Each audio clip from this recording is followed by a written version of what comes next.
It's funny how dreams can change over time. It's even funnier to me how dreams have a colloquial meaning of those things, those weird, strange visions that we see in the night that don't necessarily make sense, but that they're also these hopes and wishes that we have for the future. And if you've ever had a dream and had it been crushed or destroyed, you know how hard it can be, and you can understand why I connected with some parts of this episode of Kamen Rider Zero so much. No, Zero-One. Ha! I'm leaving that in. Anyway, I'm MJ. I love tokusatsu, and right now I want to talk about the debut, the first episode of Kamen Rider Zero-One, the first Kamen Rider of the Reiwa era.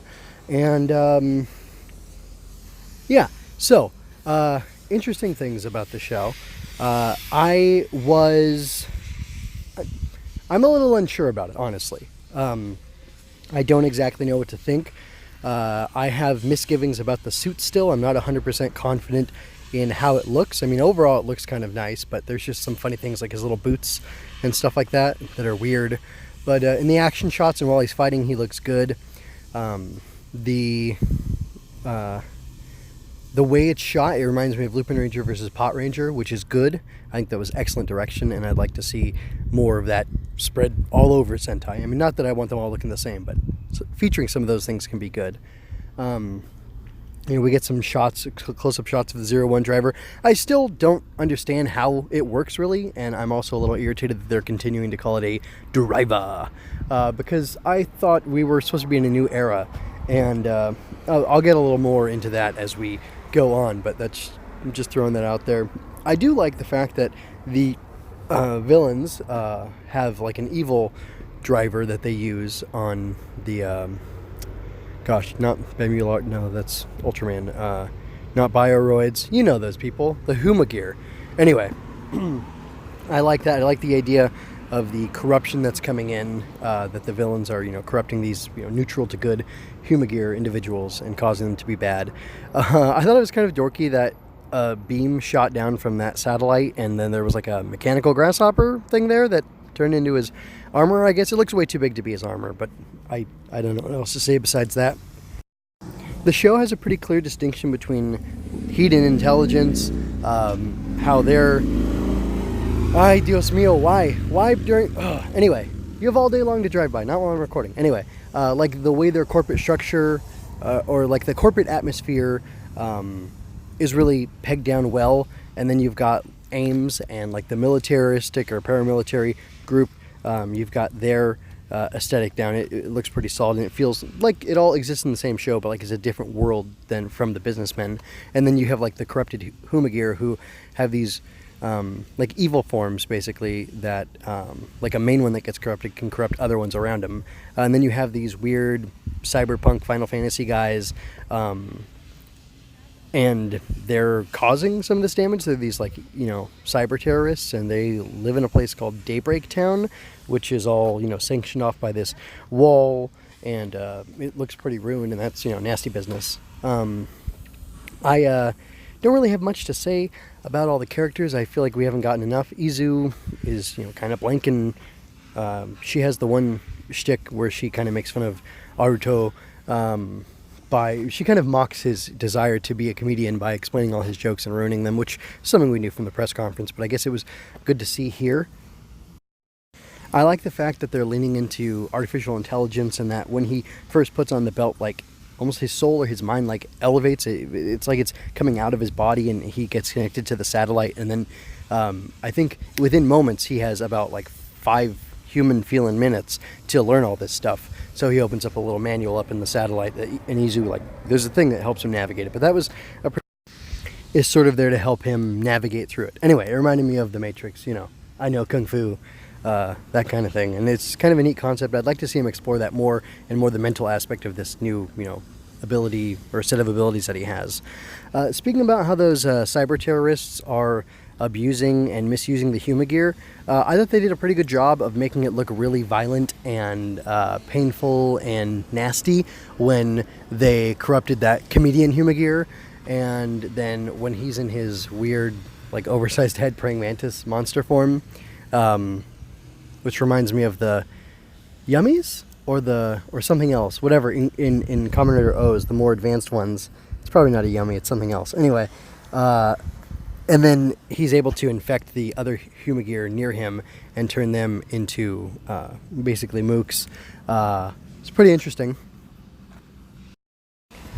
Aruto overall, I didn't really like him too much, but he did have one really nice heroic moment where the manager of the theme park or whatever he was working at, trying to be a comedian, or failing to be a comedian, being a fledgling bad comedian who's not very funny, he is he's on his knees and he's about to get killed, and he's upset because his dream of having the park be filled with laughter all the time was about to be ruined, had been ruined, and it looked like it was never going to come back.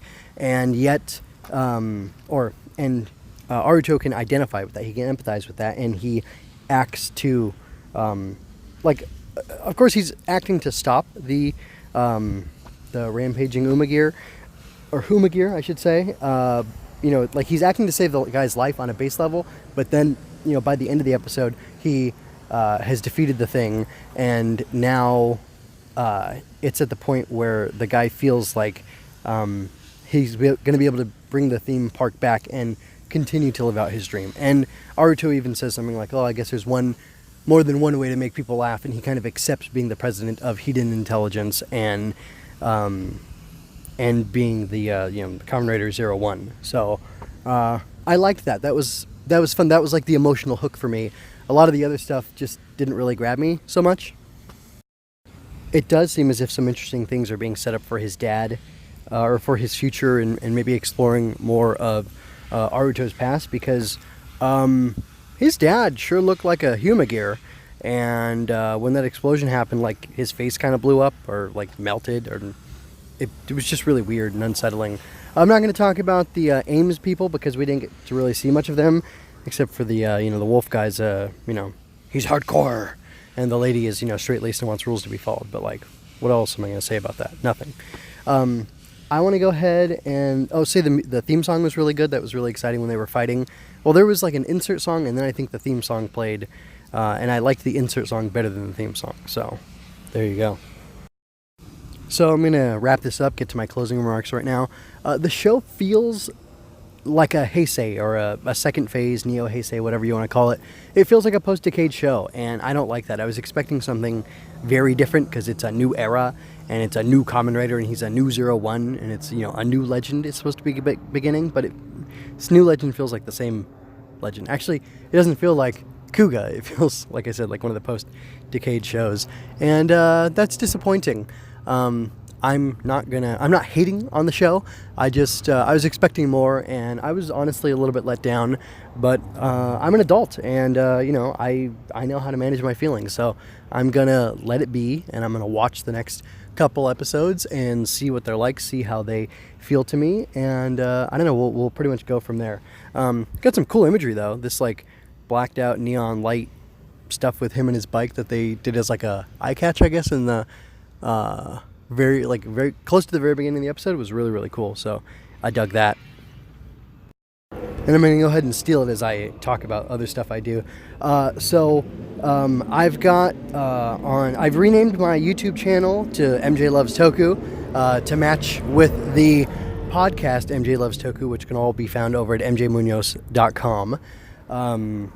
I will be talking about Ultraman in the YouTube series, probably through MJ Loves Toku. No, anyway, I also have an Ultraman show that I do, and over at my website you can find, I've been writing and I've been doing lots of other stuff, but something else fun to mention is that I actually have another channel where I review comic books. I've mostly been doing Spider-Man right now.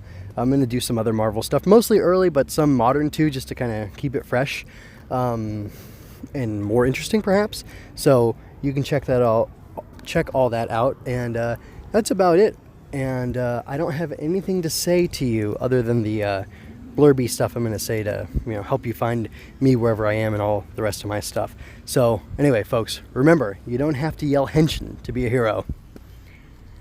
Check out mjmunoz.com for more of my work. I'm currently reviewing Spider-Man, like I said, and writing over there. I'm also participating in Tokutember, or making tokusatsu-inspired art for the month of September. I am an aspiring author who will gladly accept your financial support through coffee.